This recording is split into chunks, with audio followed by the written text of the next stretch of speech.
Olá, seja muito bem-vindo a mais este vídeo. Eu sou Adolfo Clair e no vídeo de hoje eu quero estar conversando com vocês acerca de a filosofia ela é importante para estudar teologia. E então já vai se inscrevendo no canal, assinando as notificações. Na descrição desse vídeo você encontra meu curso de grego, também um bacharel em teologia, um curso livre de teologia. Valor muito acessível, pagamento único, então dá uma clicada depois e me acompanha até o final.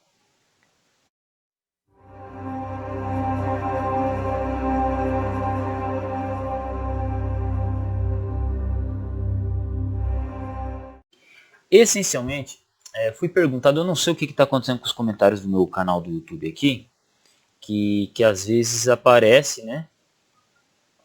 Às vezes aparece aqui o comentário da pessoa, ou eu recebo a notificação do comentário da pessoa, e aí eu, eu tento achar ele depois de novo e não consigo. Eu leio, falo, vou deixar isso aqui para depois, e quando eu vou procurar eu não acho, né?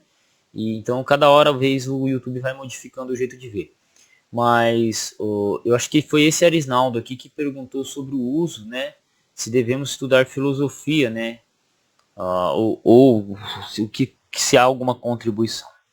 O fato é que matérias como história, filosofia, sociologia, literatura, tudo isso mais ou menos era estudado como uma coisa só. Teologia também.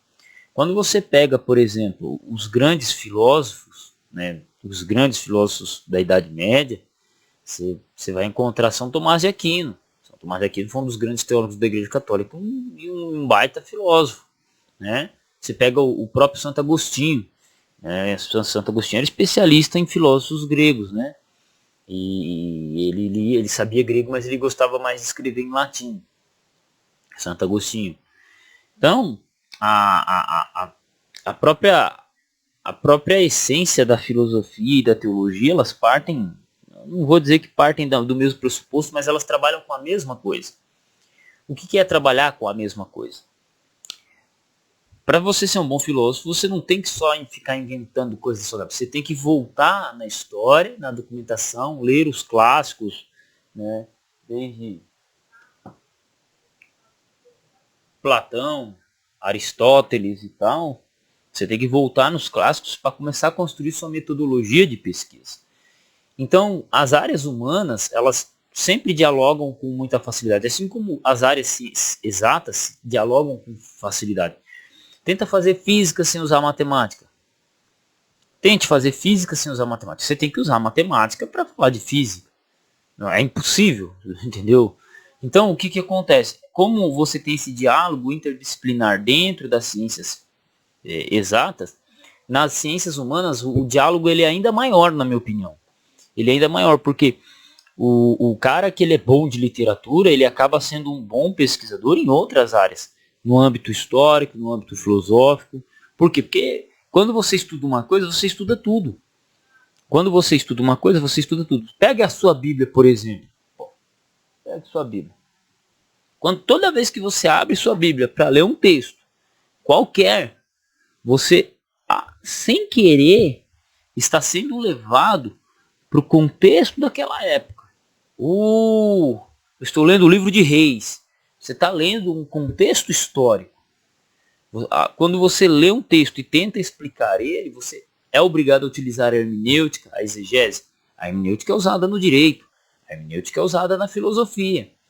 A hermenêutica e a exegese são matérias de história. Né? Quando você pega um documento antigo e tenta pesquisar ele mais profundamente, você se torna um historiador antigo. Então, veja que a teologia, propriamente dita, que a gente faz, a teologia cristã, ela necessita, ela carece entender de outras matérias que contribuam. A questão linguística, o estudo do grego, do hebraico, né? A questão do próprio latim também, né? A Bíblia não foi escrita em latim, não, peraí, o português vem do latim, o latim influenciou em como algumas palavras são usadas e influenciou como as traduções chegou para nós hoje. Então sim, existe uma influência latina. Aí quando a gente vai para a reforma protestante, né, eu me considero protestante, eu acredito que você também, possivelmente, você vai para os protestantes, você conhecendo o pano de fundo do pensamento deles, o pensamento psicológico e filosófico, você começa a entender o porquê que a reforma protestante chegou onde chegou. E aí o que acontece? Tudo isso envolve o quê? Psicologia, filosofia, história, sociologia e por aí vai. Então, estudar filosofia é importante?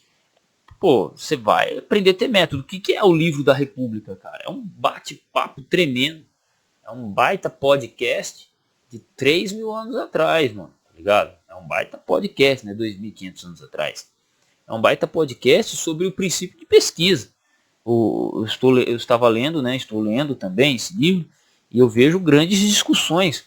Por que um livro desse eu entendi? Eu fui entender por que o banquete, né, a República de Platão, não é o banquete, né, mas é a República. Aí eu fui entender por que esse livro, A República de Platão, ele é muito importante, porque ele questiona e norteia os princípios básicos de uma pesquisa. Então, tá lá Platão sentado, aí tá um outro maluco, chega, pergunta um negócio para ele, ou Aristóteles, sei lá, pergunta para ele e ele começa a conversar. E o cara fala, não, mas eu discordo. Mas você discorda por quê? Eu discordo porque o homem justo, ele faz isso, faz aquilo, o homem justo faz isso, faz aquilo, e o homem justo sempre se sai por bem. Fala, então, vamos lá. E aí o cara começa a argumentar. E aí ele começa a levar a retórica dele de um jeito que o cara no final ou ele discorda sem argumento, ou ele discorda porque ou ele acaba concordando, né? Então, a filosofia ela ajuda muito nesse aspecto, né? Eu não sou um cara que gosta de pesquisar filosofia. A filosofia não é minha área, não é minha praxe, mas eu achei extremamente assim, interessante isso, né? É claro que cada pessoa ela tem um amadurecimento, ela tem uma área. Eu particularmente gosto mais de estudar a língua grega em si, mas para estudar grego a gente tem que acabar conhecendo isso aqui, como professor de história e alguém que ligado ao ensino tem que estar ligado com isso aqui, né? Atualmente eu tenho mais voltado minhas leituras a Guilherme Ferreiro, né? Grandeza e Decadência de Roma. Então assim,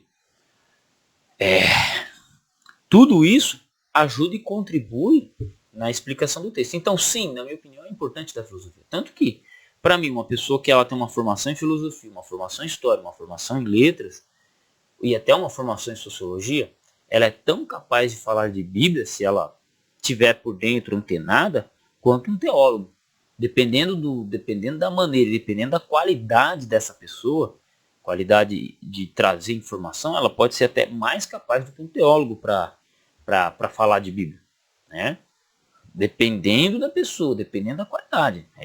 Entendam o contexto que eu estou dizendo.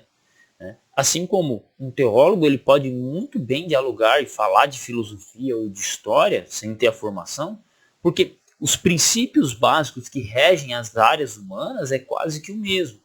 É quase que o mesmo. E quando se não é o mesmo, muitas vezes é necessário conhecê-los. Então, por exemplo, linguística. Pô, todo tradutor bíblico, todo cara que se propõe a falar de grego bíblico, de hebraico bíblico, ele cai na linguística. Ele cai na linguística. Não tem como. Pode levar 1 ano, pode levar 2 anos, pode levar 10 anos. Ele vai cair na linguística. Ele vai ler um artigo acadêmico, ele vai cair num artigo acadêmico, vai ter menção de livros sobre linguística. Então o cara tem que ter noção sobre linguística. Não tem como. Ah, eu vou mexer com exegese. Você vai ser obrigado a entender de linguística. Não tem como. Ah, mas eu tô lendo essa gramática aqui. Você vai ver sobre linguística. Abre a gramática grega de Daniel B. Wallace pra você ver.